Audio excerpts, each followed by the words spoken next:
Hello, everybody. Welcome to Mubarak's podcast once again. This is Hashmat Mubarak, your host. Today, guys, I'm truly honored to welcome Mohadeseh Ahmadi to Mubarak's podcast. Mohadeseh is currently a PhD student at McGill University, one of the top and well-known universities in the world, where she is deeply engaged in academic research while contributing as a graduate research assistant alongside her research. She has also worked as a teaching assistant, including teaching undergraduate commerce and advanced financial accounting courses at University of British Columbia, where I've got my admission, guys. And what makes her journey especially inspiring is the combination of research, teaching, leadership in academic spaces that demand both intellectual depth and resilience. Dear Mahadisa, it's such a pleasure to have you tonight on Mubarak's podcast with us. Thank you. Thanks for having me. Thank you so much once again, and thank you for providing this opportunity for us to have this great conversation with you. But before we talk about your PhD and everything you have achieved academically and personally, I always like to go to back to human story. Every strong woman, every strong man has a beginning, a place like a family, a community that shapes her thinking. Sometimes those early environments, quietly influence the biggest decisions that we take in our life. I would like to start from here. That where did you grow up, and how did your early environment shape who you are today? Yeah. I actually grew up in Canada. So I moved to Canada many years ago. And I grew up in Canada, yeah. And as you know, Canada, offers a wide range of opportunities, whether it's an education, and career, or just personal growth overall. So from that very young age, I was fortunate to have access to a quality education, and a supportive environment that really encouraged exploration and ambition. That setting, I would say, really allowed me to always want to aim high and to believe that different paths are, always possible. But at the same time, I would say, aside from the environment that I grew up in, I think what truly shaped me or shaped me today was the mindset that my parents passed on to me. You know, um, I remember how they emphasize and still do emphasize, the importance of education and not just as a requirement, but rather like as a foundation for independence and long-term success. And I'm really grateful and lucky for that, I would say. They have always, they have taught me to take learning and take education seriously, and to stay disciplined and approach every opportunity as they come, obviously, with gratitude and effort. Um, so I would say both because of the environment that I grew up in, and most importantly, again, the values that I was raised with, I was really able to develop a strong work ethic and a clear sense of direction since the beginning. Those lessons, I would say, still continue to guide how I approach my goals today, and how I make decisions on a daily basis, even to date. Yeah, actually, I was thinking that you moved to Canada for your education, but actually you raised there. That's great. But guys, one thing that I have forget to say at the beginning is that every questions that we are going to ask Banu Mahadisa is nothing to do with the politics, is has nothing to do with the any government or regime, and we'll talk from a human perspective. I would like to say this also that not everyone who enters university imagines themselves pursuing a PhD. Often the decision comes after a moments, maybe a moments of doubt or discovery or unexpected or some unexpected inspirations. And I'm curious about the internal shifts for you personally. That the moment where that where studying becomes something deeper than just earning a degree for you, and you have decided to pursue your PhD also at McGill University. Actually, my question is that when did you realize that you want to pursue a PhD, and what actually triggered that decision? Yeah, you're absolutely right. at least for most people, when they it's very unlikely that they plan doing a PhD since day one of, entering university. So to get to your question, I would say I realized that I wanted to pursue a PhD, through the experiences of, working on research that addressed real world health challenges. Just a little background, I know you did mention, but my background spans both science and accounting. So I did complete a Bachelor's of Science with honors from at Simon Fraser University. Then I did a Bachelor's of Commerce with a major in accounting at the University of British Columbia. And then Wow. right before coming to McGill for my PhD, I completed my Master's of Science at the University of British Columbia as well, Wow. with a focus on public health. So I would say all of that, the combination there really gave me a strong foundation in research, and in analysis and problem solving. So the experiences, right, I think really taught me how to approach complex problems or complex questions systematically, and to think critically about data and about evidence. And furthermore, as I became involved in projects, including the ones in Afghanistan, I was able to see firsthand how research can just go beyond theory, right? With research, I strongly believe it helps in informing policies and improving care and giving voice to marginalized communities or communities that are often being overlooked. So to me, a PhD,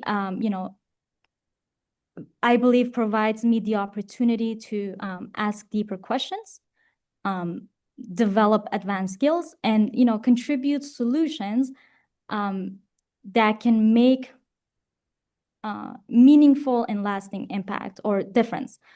So I would say that combination, I believe, is what drew me to this path. Yeah. Wow. Great. Moving through different academic system also means navigating different cultures, new pressures, some expectations, challenges, and so much more. And living and studying in Canada, I'm sure it's not easy. And there are always moments that challenge, our identity, and there are a lot of difficulties, as I have said before. Would you mind to tell us that what was the hardest adjustments for you personally when you first started studying and working in Canada? Actually, you have told us that you grew up in Canada, but would you mind to tell us what was the hardest adjustment for you personally as an Afghan lady? Yeah, absolutely. I did mention I grew up in Canada, but so I did move to Canada many years ago, but I still did feel that, the weight of that adjustment. Just, being able to adjust to a new language, a different school system, and, an entirely unfamiliar environment at the beginning was absolutely tough. Even though I did come here many years ago, I still found it very difficult. At first, even I thought, it felt very overwhelming, and there were absolutely moments where I even doubted myself, whether I would be able to fit in or, to be able to keep up. But, again, I was also lucky because I did come here at a younger age. So over time, I was able to learn how to navigate the challenges and how to approach learning with curiosity and with a sense of determination.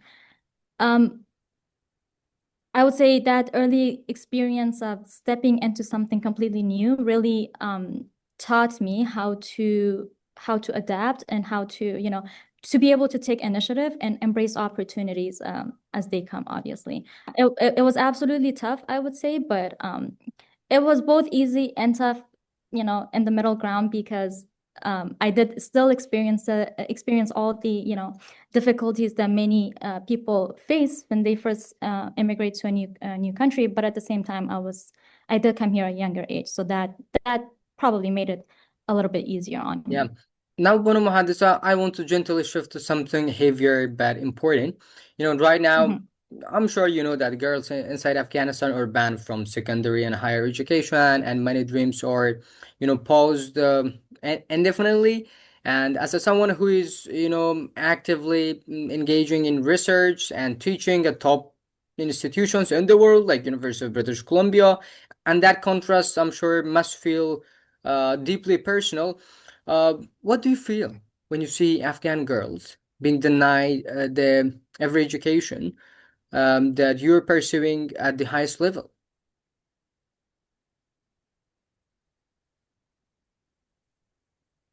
Uh, it's incredibly hard to describe the mix of emotions I feel when I think about Afghanistan or the Afghan girls, Afghan women that are being denied the education um, that I'm fortunate to receive or to pursue, right?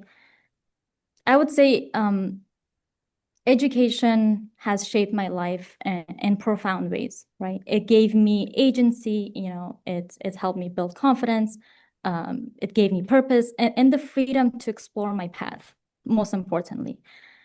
And so knowing that, there are many Afghan girls back home with the same level of curiosity and intelligence, right?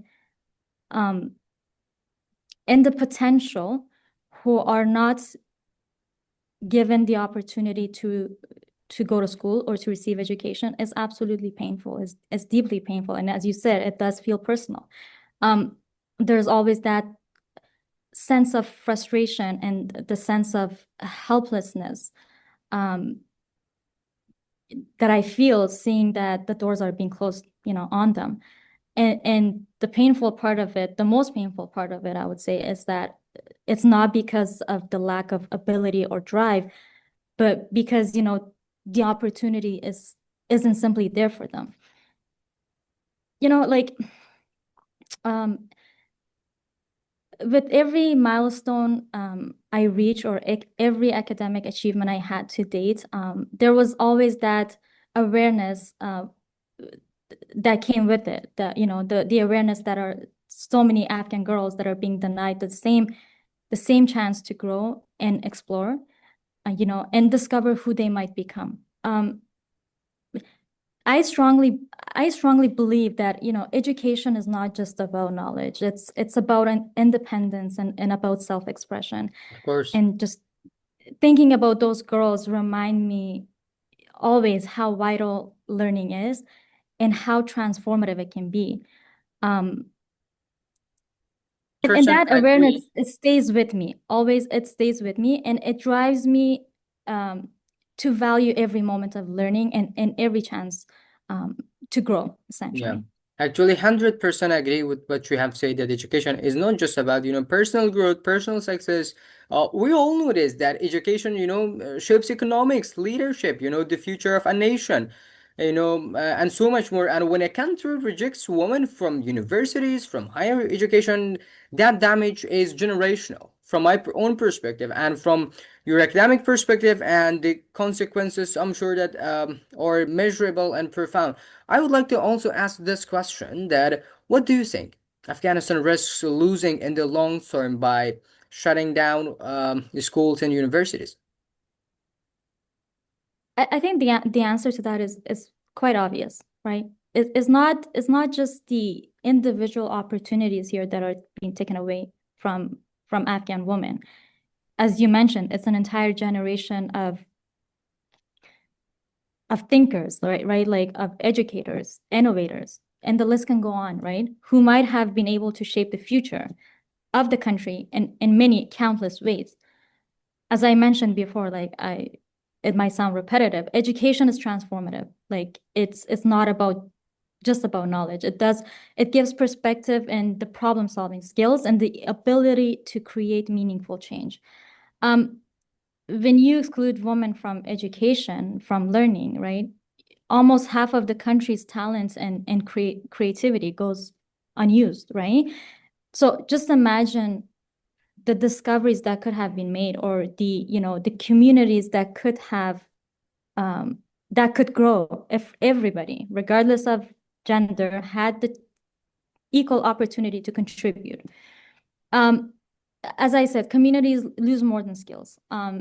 They lose ideas and they lose leadership that could really that could make the real difference, I would say. And the long-term impact is absolutely significant, whether it's health or education, you know, scientific progress, all of that slow down essentially. And economic opportunities, as you mentioned, are diminished. And it's a loss that's impossible to fully measure.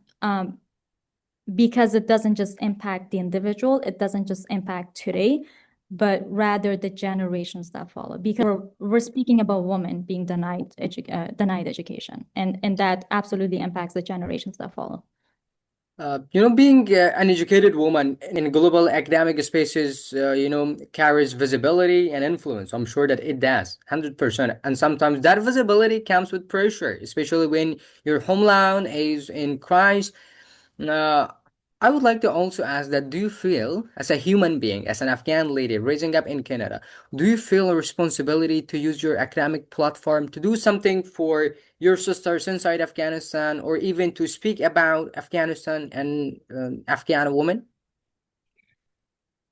You did mention, like I did mention, I grew up in Canada, and I'm absolutely grateful for all the opportunities the Canadian government, provided. And I was fortunate to receive all of that. But at the end of the day, I do belong to Afghanistan. Afghanistan is my homeland. And it's a country where I feel belonged essentially, regardless of where I grew up in. So to answer your question, absolutely. And yeah, definitely, I do feel that responsibility. And whenever I do get the opportunity, right, um, I do try to speak about Afghanistan, and especially the experiences of Afghan women and girls who do not have the same opportunity or same access to education that I've been fortunate to receive all my life, essentially. And it's personal because I know, again, how transformative education learning can be. The fact that it helps you build confidence, and the fact that it opens the doors to possibilities that you might not ever imagine existed, right? But through my work as well, whether it's writing papers, publications, or presenting at conferences, or even just having a daily conversation with colleagues here in our department, whenever I do have the platform, I do absolutely try to share my perspective that might otherwise go unheard. As a last question of our tonight podcast, I would like to ask that um, when we talk about success, we often mention, degrees, titles, the works that we are doing, but the real success sometimes means impact, a legacy, and the doors that we open for others. And your journey already sends a message, I'm sure, beyond academia. I would like to ask this also, that what kind of impacts do you want your journey to have on the next generation, especially the next generation of Afghan? Yeah. Honestly, if anything, I really hope that my journey can show Afghan girls how education and early, learning, how important it is, and that is worth pursuing essentially, and that learning can open possibilities, many possibilities. And I want them to know that their potential is not, and most importantly, should not limit, where they are or where they start, and the current challenges that are around them. When I even actually reflect on my own path, I realize how steady effort and a commitment to learning can really shape opportunities over time. Each step along the way, whether it was pursuing a degree or, engaging in research or simply just exploring a new idea, I think builds the foundation for really what comes next. Again, education has given me the ability, I think this is the most important part of it. It gave me the ability to think critically and to ask questions, and ultimately to be able to make informed decisions. And I want these girls to essentially see this and know this, and see that the same is possible for them. Yeah. Thank you so much, Mohadeseh, for providing this opportunity and for taking your time and for this great conversation. Actually, it was so exciting. and I hope to have you in future episode. Thank you so much. Thanks for having me as well.